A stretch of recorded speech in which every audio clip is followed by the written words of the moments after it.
And I'm Brittany Muller. Thank you for joining us. Aviation analysts say some of the worst delays have been right here in Florida. News Channel 8's Nicole Rogers joins us now live at Tampa International Airport, where more than a quarter of flights there are delayed. Nicole, not great news for travelers. Pinellas County Sheriff Bob Gualtieri says troubled teens are either stealing guns from unlocked cars or buying them off the street for cheap. Gualtieri says there needs to be stricter laws in place to hold them accountable. Tomorrow is Small Business Saturday. It's a day to celebrate and support small businesses across the nation and right here in the Bay Area. News Channel 8's Nicole Rogers shows us how you can take part in the festivities this weekend in St. Petersburg. Right now, Tampa police needs your help in finding the person who stole a rifle from an unlocked car. It happened yesterday in the 1700 block of West Walnut Street. Police say the person was wearing dark-colored sweats and a face covering. If you have any information on this crime, call Tampa police immediately. They are also reminding you to make sure your car doors are locked to avoid becoming a victim. Today marks 1 month since a mass shooting in Ybor City killed 2 people and injured 16 others. So far, only 1 suspect allegedly involved in the shooting is behind bars. But Tampa police say they believe at least 2 other shooters are involved. 20-year-old Harrison Boonstapple is one of the victims killed during this tragedy. We spoke with his family 1 month later. And if you're preparing to celebrate the new year with a few drinks, one Bay Area father hopes you won't get behind the wheel. Wade Angel says he's still mourning the loss of his son William, who was hit by a drunk driver back in 2012. In the 11 years since that tragedy, Wade now volunteers with Mothers Against Drunk Driving. He says one reckless moment under the influence can change a life forever. Whether it's this weekend or on Cyber Monday, you're likely to pick up a gift card or 2 for someone on your gift list. But if you're not careful, you could become a victim of gift card fraud or end up losing your money. Consumer investigator Shannon Bankin has what you need to know to protect yourself.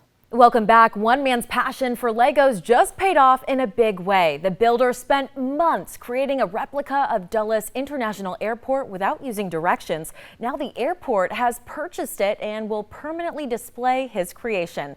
Adam Tuss reports. A man accused of trying to bring a gun into a Tampa's Gentlemen's Club will appear in court tomorrow. You may recall the incident from last March at Mons Venus. Aiding her side's Chloe Sparks has the latest.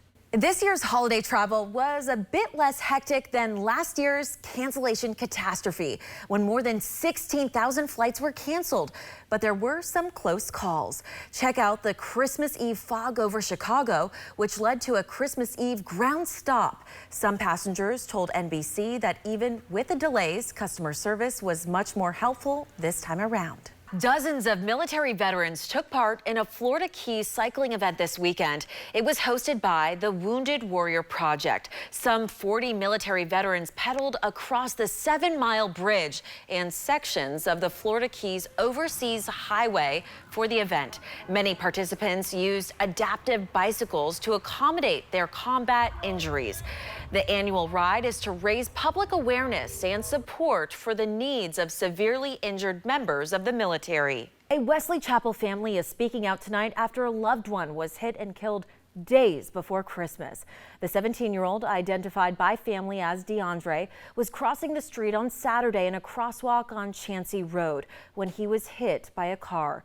DeAndre and his family had just moved to Florida from the Virgin Islands and lives close to where he died. His mother says DeAndre was the oldest of his siblings, and now she's trying to stay strong for the rest of her family. Thankful to be alive. That's the message from a Palm Harbor hair salon after a truck smashes through its front wall. The crash leaving extensive damage to the salon and a neighboring gym.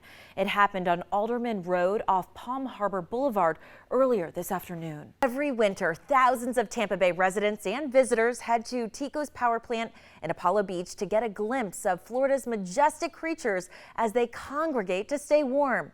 Up until 6 years ago, manatees were on the federal endangered species list. With 7,500 Florida manatees left in the wild, there's now a call to get them back on that list. Zoo Tampa experts are doing their part in rescuing and rehabilitating as many manatees as they can. The holiday shopping season can also mean the holiday stealing season for porch pirates. Lots of deliveries can be prime targets. Aiding your sides, Trevor Sohaki reports on one woman who tracked down her thief. Switching gears, parts of Florida experienced some pretty bad weather earlier today. Take a look at this semi-truck that flipped over as severe weather touched down across Miami-Dade County. Officials there say the gusty winds and other rough weather caused it to flip. Crews then worked to upright that truck. Now let's take a live look at downtown Tampa from our News Channel 8 tower camera. It is clear out there, much different than earlier today. Max Defender 8 meteorologist Eric Stone joins us now with the latest. Hey, Eric. Hey. People who live in the neighborhood of VM Ybor say they have the highest concentration of sex offenders living in one area than anywhere else in Hillsborough County. Neighbors say it's a safety issue and it's bringing their property values down. Aiding our sides, Jeff Patterson reports tomorrow. Tampa City Council is holding a workshop to see if anything can be done about the problem.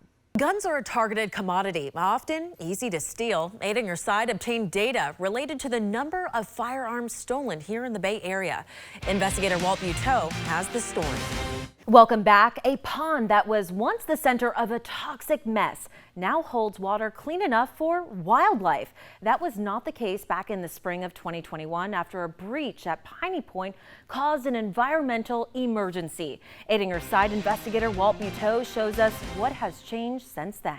2 days ahead of the New Hampshire primary, Governor Ron DeSantis has dropped out of the Republican presidential race and endorses former President Donald Trump. And this is not coming as a surprise for some.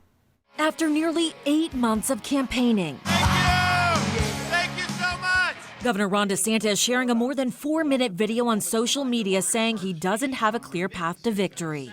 Accordingly, I am today suspending my campaign. I'm proud to have delivered on 100% of my promises, and I will not stop now. DeSantis fell well short of Donald Trump in the Iowa caucuses on Monday. He had no choice.